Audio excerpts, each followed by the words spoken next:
Weswashayesa waphephetha amahora amabili wonke ohlelo lwingqayizivele ekhaya Jikelele. Hayibo sidla magalane ithebo phela ngisho into mina umshini oyishintshayo. Webantu besilisa Nkosi yami yazi ngiyezwa lapha kuthiwa legenda le inokunivusa lapha ngo12 ebusuku ithi awungixoxele wethebo uthi le ntombazana uyazi kodwa iyelandela wena kanjani? Sakumele manje uvuka uchaza into engapheli. Omunye nje kumele uthaza achaza ukuthi uzumeke kanjani izolo ungavalelisanga kimi. Hayi qhubekani. Kholosa. Hey. Kuthiwa umshini oshintshayo siyithebo. Why not? If not us, then who? In fact, where? Right mbukeli wami lingaqhuma kaloku soselisela usazi into kubana xa kuqhuma kubasiwe kungabaswa kulanjiwe into ethi ke siniphekele si ekhaya Jikelele wena qabi viksenqentsu uphole apha ku heart kuba kuninzi esingiphathele kona wena simo semidlalo indwendwe eziqhafqhafa ezawuqiniseka into kubana uyaxhobiseka wazi ngokusingqongileyo apha ekhaya ungagunqi ithi ncane remote yakho isendimlo ke ukholosa umadlongothi masiyichaye iqhuma eyanamhlanje.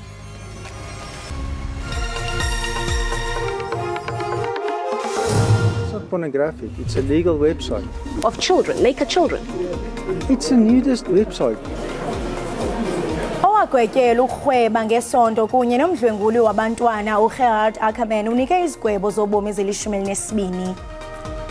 The multi-party pact is our best chance ever to defeat the ANC and keep the EFF out of power. Umholi we-Democratic Alliance uJohn Steenhuisen usephinde wanxusa amaqembu aphikisayo ukuba akhe umbimbi ukugudluza i-ANC emandleni okuphatha okhethweni.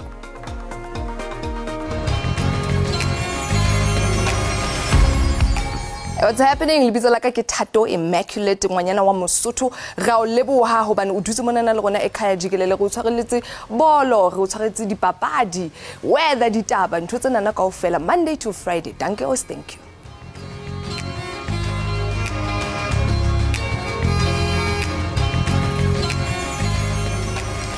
Ekhaya olahlwe amacala okudlengula izingane uphika uma ngentaba ukuthi wani ukubeza ngokocansi izingane kunalokho uthi wabe eyihlinzeka ngendawo yokufihla ikhanda lentsholaboyo eMkulukudi igwetshwe odili kajela abayi12 ngalesi senzo sayo sobulwane.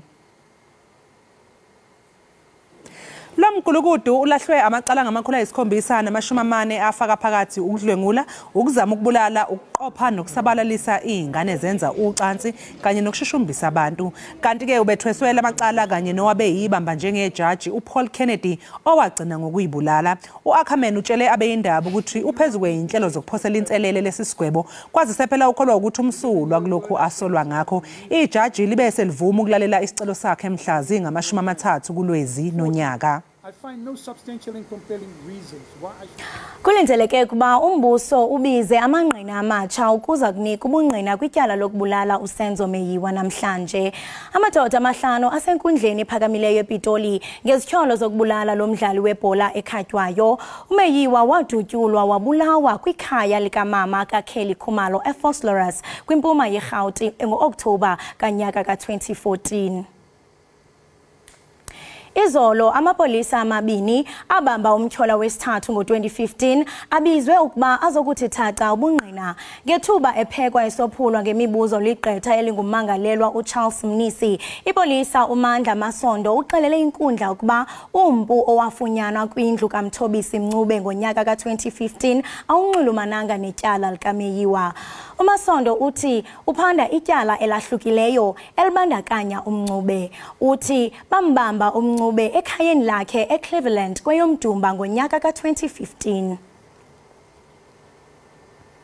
Namhlanje umbuso ulindeleke ukuthi wethule ubufakazi bamaminithi emhlangano yekomidi elikhipha amathende eThekwini ecaleni lokukhwabanisa nenkohlakalo elibhekene nowabe eyimeya yeTheku uZandile Gumede. Lizobe liqhubeka namhlanje enkantolo ephakeme eThekwini icala elibhekene noGumede nabangama-11 asolwa nabo.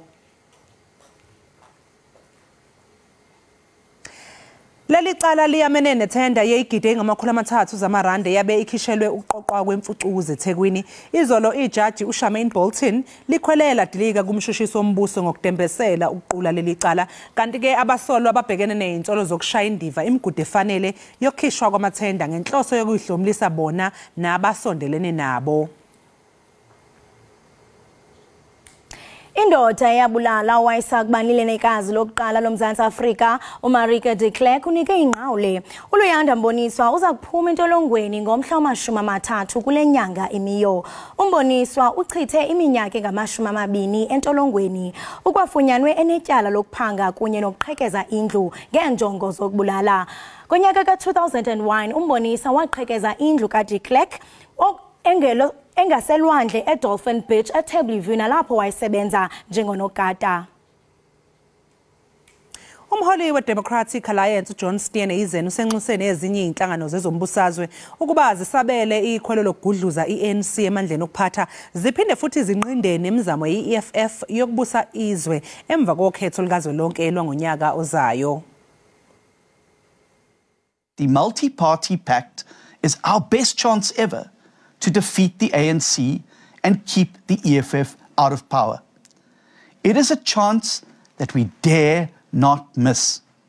Any party that chooses pettiness over the people to undermine the pact will be judged harshly in the light of history.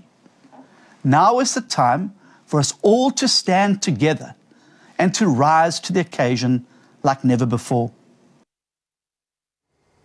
Umbutho iSantaco ithi ayinangcinga zokuqalisa uqhankqalazo okwangoku. Inkokheli bezichuba isikhwebu enhlanganisweni phezolo emva kokubanjwa kweeteksi ezili-14 sisixeko saseKapa ngempelaveki.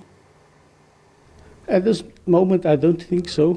I think that is the last thing. That is our last resort. I don't think that is on the table at the moment, that we're going to go back to the strike. But if this impasse is not sorted out soon, then I don't know what's going to happen after that. We agreed on 3 issues or 3 points for impoundment.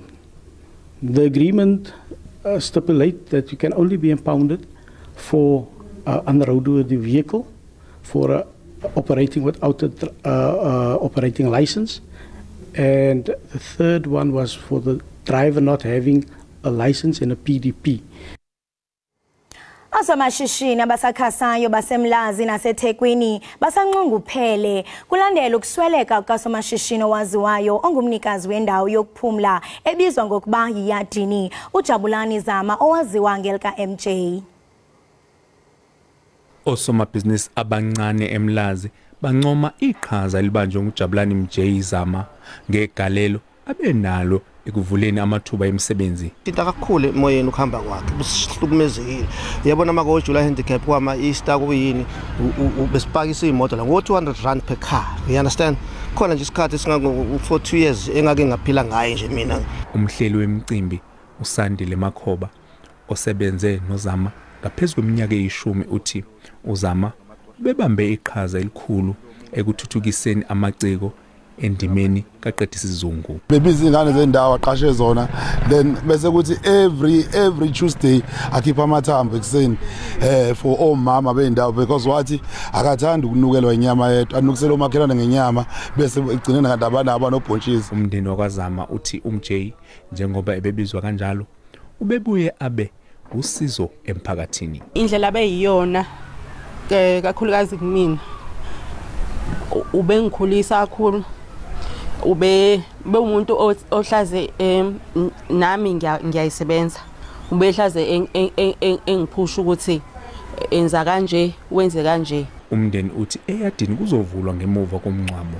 uZama ushiye emhlabeni unkosikazi nezingane ezine. Londo Khadebe, SABC News, eMlazi. Anga umoya wakhe angaphumla ngoxolo. Sihlabele Mgama Mbukeli, imibutho yabasebenzi iNOM kunye neCOSATU ithi sasichasa isigqibo sokwahlula kwenkampani yombane uEskom ibe ngunxa ntathu. I-NUM ithi lolu hlelo lokuhlukaniswa kwe-Eskom luyindlela kahulumeni yokuqalisa ukudayisa lesi sikhungo ukuthi sibe yibhizinisi elizimele. Le nyunyana ithi lesi sinyathelo ngeke size sizale izithelo ezinhle nezosiza izakhamuzi zaseNingizimu Afrika. Our concern as the NUM is that unbundling is a first step towards privatization. And you know, as the NUM, we are against privatization because when you privatize, you, especially the energy system, you take the energy future of the country, you put it in private hands. ICOSATU yavumelana ne-NUM kulokhu ithi ukuhlukaniswa kwe-Eskom ngeke wasihlenga lesi sikhungo eyigweletini esibhekene nazo ukungayenzi inzuzo efanele kanye nje nezinye inkinga enazo mayelana nokukhiqizwa kagesi. We do note that government is saying that Eskom will still remain wholly state-owned, and these 3 different companies will be owned by Eskom, they'll be solely owned by the state. But we do fear that, looking at international experience, that this might just simply be the initial step towards it. Even if we accept government's assurances, Eskom is in a crisis not because it's one company. Eskom is in a crisis because of years of underinvestment in new generation capacity. Ngesonto ledlule uhulumeni uchithe imbono ethi ukuhlukaniswa kwe-Eskom ibe yinkampani ezintathu kusho ukuthi isizozimela maduze. Uthi lokhu kuyingxenye nje yohlelo lokuguqula lesi sikhungo ukuze sisebenze kangcono iminyaka ezayo. Uthi isimo se-Eskom njengamanje asinalo uzinzo futhi asikwazi ukubhekana kahle nezidingo zezakhamuzi. Ikomiti elibhekele ukulwa nobugebengu emphakathini iCPF elokishini eMlazi selihlonze isigceme sakwaQ njengenye yeindawo ezihaqwe ubugebengu. Ngempela sonto phela umbukeli kubulawa abantu abayisishiyagalombili kuleya ndawo. Iziteshi zamaphoyisa zaseMlazi naseNanda izona ezikhombise isibalo esiphezulu sokubulawa kwabantu phakathi kukaJanuwari noMashi kulonyaka. NgoJuni kwadutshulwa kwabulawa abantu abayisikhombisa ehostela laseMlazi eCliplands. Into sibuka lapha kaQ manje ile ethi abantu bakhona unenhlese yabantu abaphuma ngaphandle abeza ngaphakathi khona siyasola ukuthi ikhona lenhlese yama-drugs. Ngoba akugcini lapho uma ubona ithi bayehlile icrime khona kube kancane bese kulimaza umuzo mhlawumbe wodwa okhomba ukuthi khona into esuyibangwa. Amaphoyisa athi asaphenya ukuthi lezigameko zombili azihlobene yini. Information gathered so far suggests that the suspects were allegedly looking for the second victim but shot the first victim in a case of mistaken identity. The 2 victims were wearing similar clothes. It has not yet been established if the incident is in any way related to the shooting of 6 people in the same section on Friday night. Police investigations continue. Amaphoyisa athi sebehlonziwe abahlasela abathathu okubalwa nomsolwa obefunelwa icala lokubulala. Uphenyo lamaphoyisa luphinde laveza ukuthi umsolwa ubekholelwa ukuthi izisulu bezinomazisi wakhe owalahleka ngesikhathi enza icala lokubulala ngaphambilini. Ngingunonhlakanipho Magwaza ezindabeni ze-SABC eThekwini. Right mbukeli we-Ekhaya Jikelele ngaphambi kokuba uphume uye naphi na qiniseka into yokubana urhabula ufince kuqikelelo lwemozulu.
Sukamukele mbukeliwe Ekhaya Jikelele. Kanti ke njengamanje sesingena kwezemidlalo, iSweden ibilolonga izolo ngaphambi komdlalo wayo owandulela owamanqamu neSpain emqhudelwaneni ke wendebe yomhlaba yeFIFA esigabeni sabesifazane eEden Park eAuckland.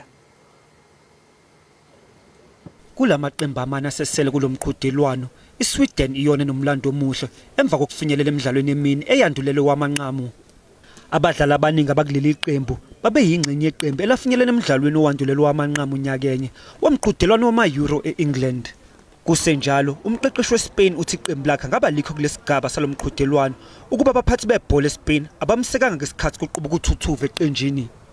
Bueno, ya que preguntas por el pasado. Yathanda ukuchaza ukuthi umengameli wethu wangeseka ukusukela ngosuku lokuqala. Apoyo y el respaldo de nuestro presidente Luis Rubiales desde el primer día, sin eso pues umphathi webhola waseSpain wamseka uVilda ngesikhathi laxaza abadlali abasusa uthuthuva eqenjini.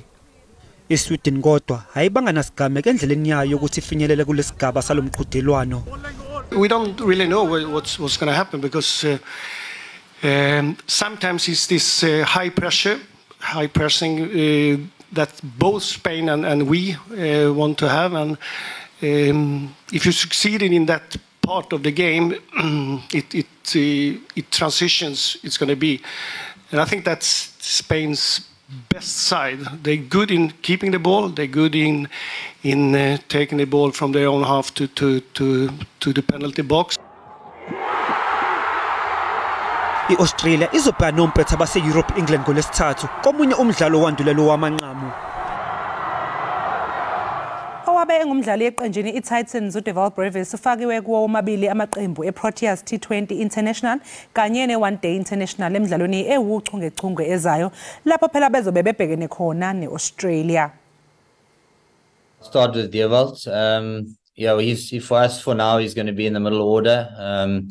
So certainly we've identified him as someone who would like to develop his finishing skills. Obviously he plays spin very well, so those guys who bat in that position, we know they're going to be exposed to the team's best spinners. And then we also wanted to add a little bit of firepower to the death phase of our batting, so we see him filling that role. Iqela lembaleki zeli lifunge ngelithi liza kubuya nembasa njengoko liye kukhuphiswano lwembaleki lehlabathi eBudapest eHungary. Alikhuphiswano ke liza kuqala ngomgqibelo kule mpelaveki sijonge kuyo. Inhlangano yabasubathi kuleli ikhiphe iqoqo labasubathi abangama-36 ukuthi baye ko-World Athletics Championships ka-2023 eHungary ngomsombuluko. Iqembu lakuleli labuya lilambatha amahlandla amabili kulo mqhudelwano eDoha naseMelika, kanti kulo nyaka lifuna ukuyolungisa lawo maphutha. I've been following our athletes, and they are in top form at this stage. I'm actually very excited to see what is going to happen in Budapest, and I know that they are going to do their best. Abazinze phesha kwelwandle uWayne van Niekerk no-Akani Simbini bangabanye abagaqela indondo, kanti umsubathu zakithi Nene onqobe isicoco seDiamond League ngenyanga edlule ungomunye obhekwe ngabomvu. I've been competing with most of them in the circuits in Europe, so I've got their numbers. I know what to expect, and I feel like they know what they can expect from me as well. But I've got a few tricks up my sleeve, so just waiting to see how that obviously plans out, So I mean, for starters, I've got Wade that I need to worry about, fellow countryman, world record holder, So I feel like the fact that I can go ahead against him, I feel like I can challenge anyone in the world, to be quite honest. Ufanike kanye noZembine bebengeyona ingxenye yeqembu elihambayo njengoba besezwenikazi Europe, kanti bazoba kanye neqembu uma kuqala lo mqhudelwano. iChelsea isiqedile ukucikica isivumelwano nomdlali weBrighton uMoises Caicedo ngama-pounds ayi-100. iLiverpool yona ivumile ukucikica isivumelwano nalomdlali, kodwa ke kwenzeke okungajwayelekile ngesikhathi lomdlali ehlwithwa yiChelsea ngesonto. Lomdlali wathengwa iBrighton ngama-pounds ayi-4,000 ngonyaka u-2021. Mbukeli-ke njengamanje sithiqu edolo, siyabuya emva komzuzu.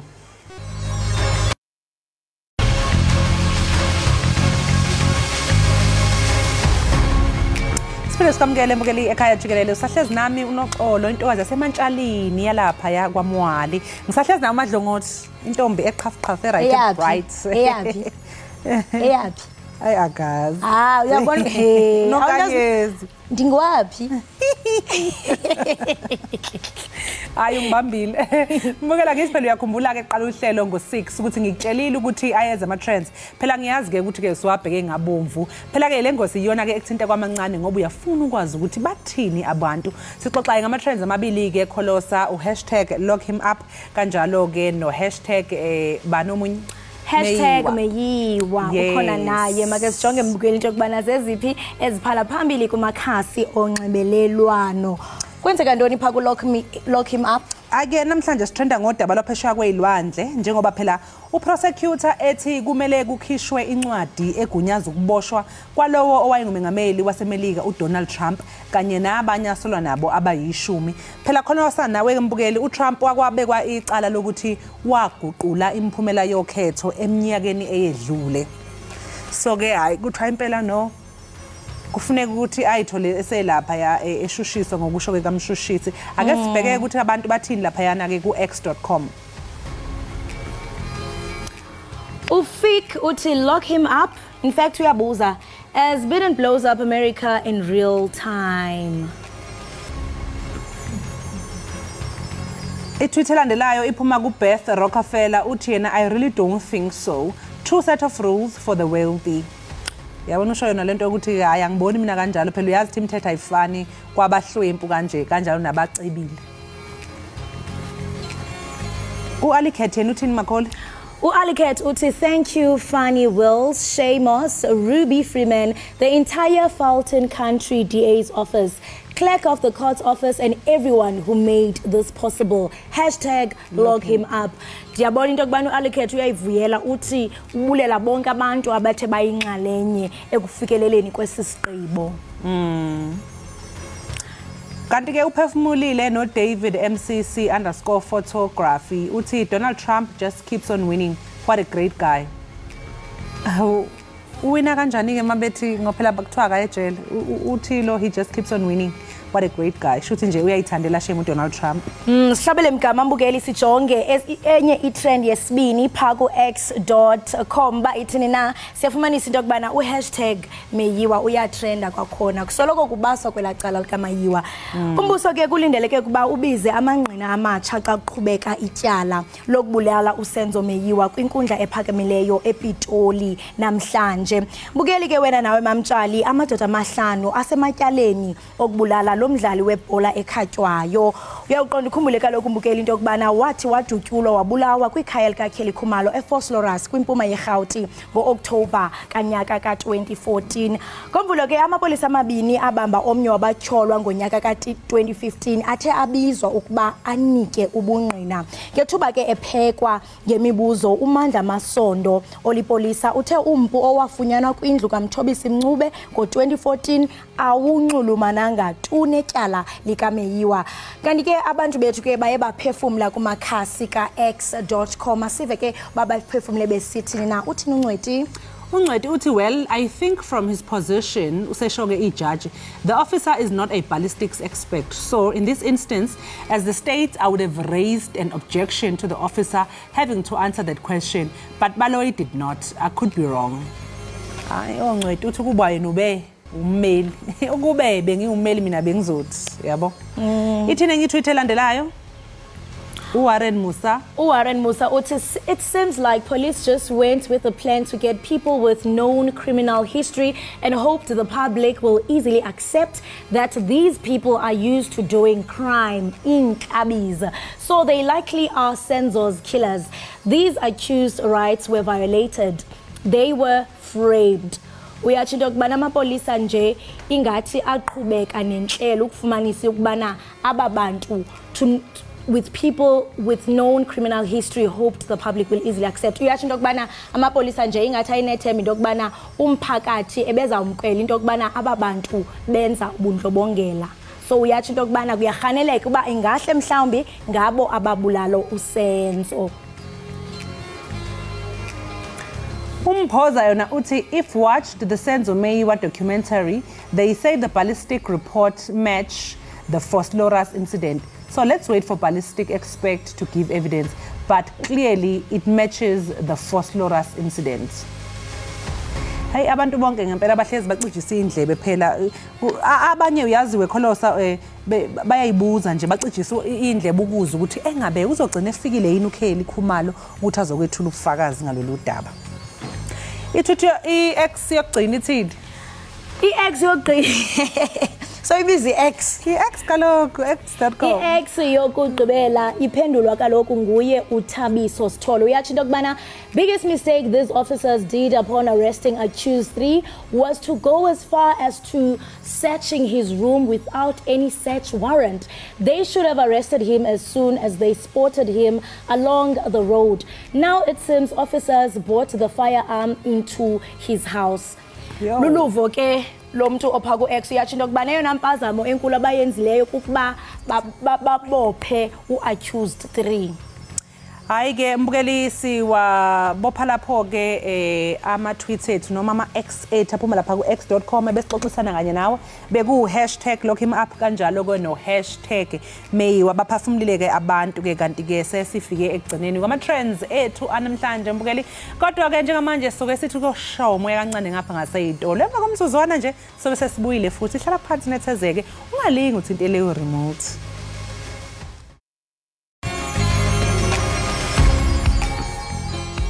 Sikamukele mbukeli ekhaya Jikelele. Abantu besifazane bayaqhubeka mbukeli nokudlondlabala emkhakheni eyahlukahlukene yempilo kanti ke bami noma ke kwezamabhizinisi bashayeke into ecokeme. Njengoba wazi ukuthi ke lapha ohlelweni ekhaya Jikelele sinengozi la sisuke ke sibheka khona indlela abantu abaphila ngayo nabathuthukisa ngayo impilo yabantu abasondelene nabo.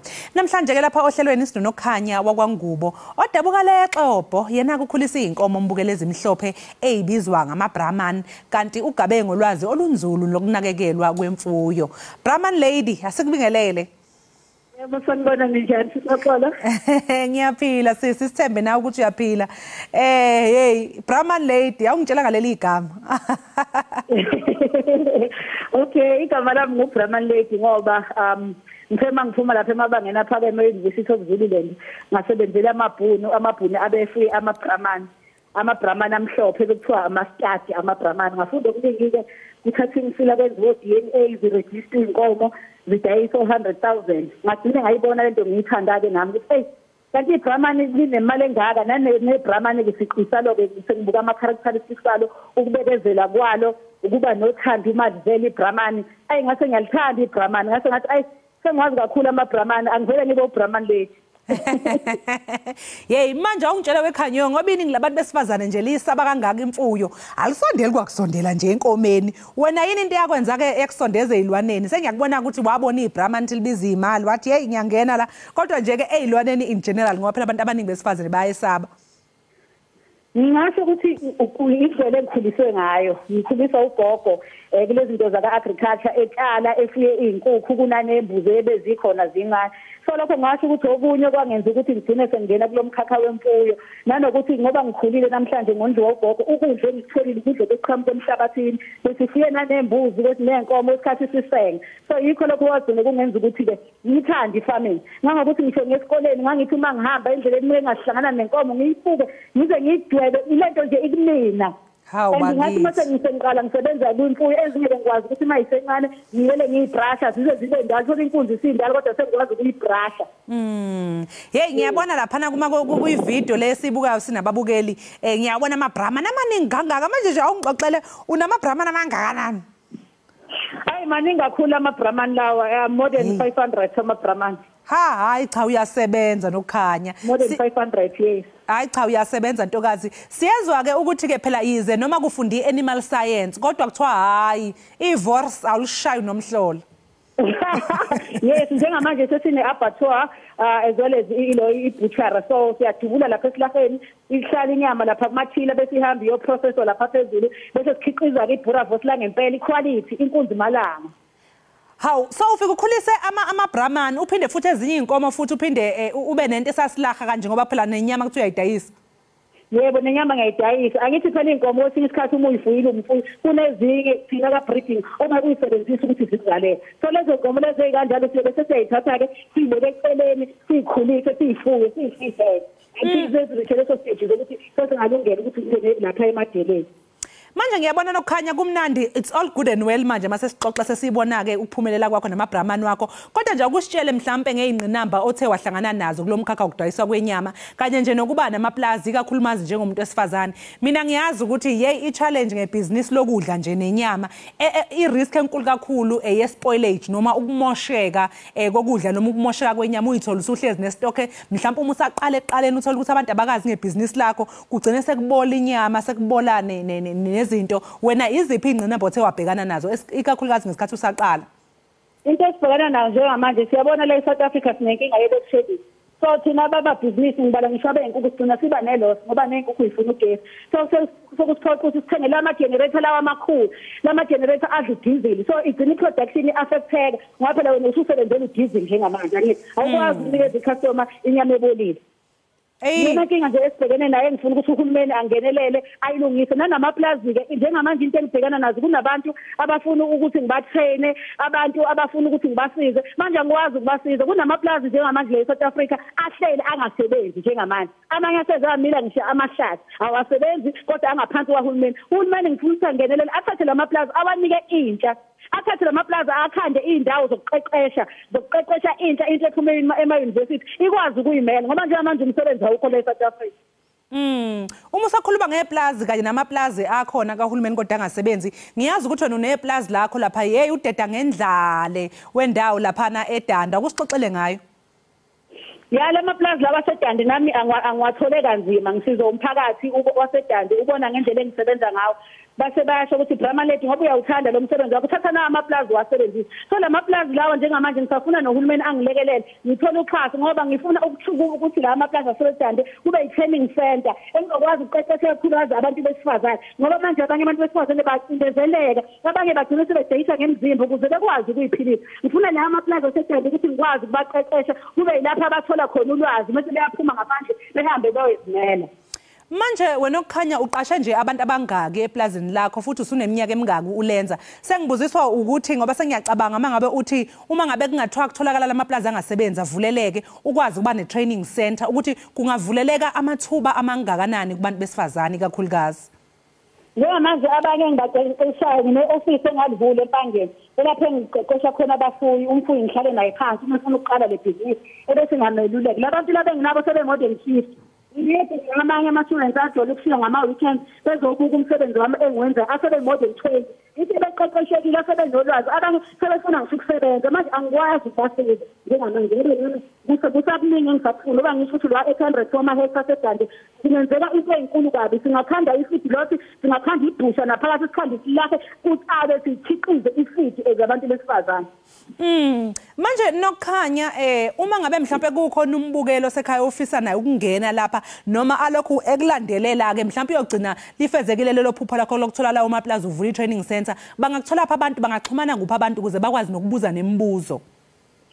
Abantu bengangithola ku-cellphone number yami 078 73 260 ungene ku-TikTok babheka uBrahman Lady naku-Facebook babuke ngoba ngiyafaka imisebenzi yami engiyenzayo yosuku babheka uBrahman Lady Trading bazongithola lapho abantu abangidingayo.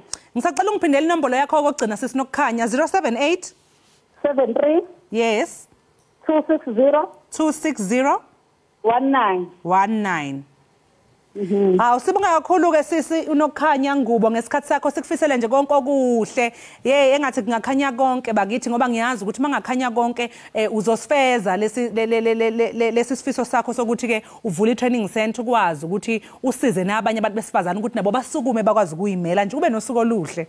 Ngiyabonga nibe nosuku oluhle ngiyabonga kakhulu. Siyabonga ke nokukhanya mbukeli lowo besikhuluma ke nokukhanya unokukhanya ke bambiza wakongubi sibongo bambiza ngoBrahman Lady ngoba ke uneplaza lapha ukhulisa amaBrahman adayisa amaBrahman uyasho ke mbukeli ukuthi mangabe ufisa ukuthi uxhumane naye ngamshayela inombolo ethi 078 732619 078 732619 okwamanje ke mbula sinje ke qu eyitolo siyabuya emva komzuzwana.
sesifike esiphethweni ke sohlelo lethu sibonga kakhulu ngokuthi nihlanganyele kanye nathi sonibona kusasa ngesikhathi esifanayo. Kamnandi mawethu. Msale kahle.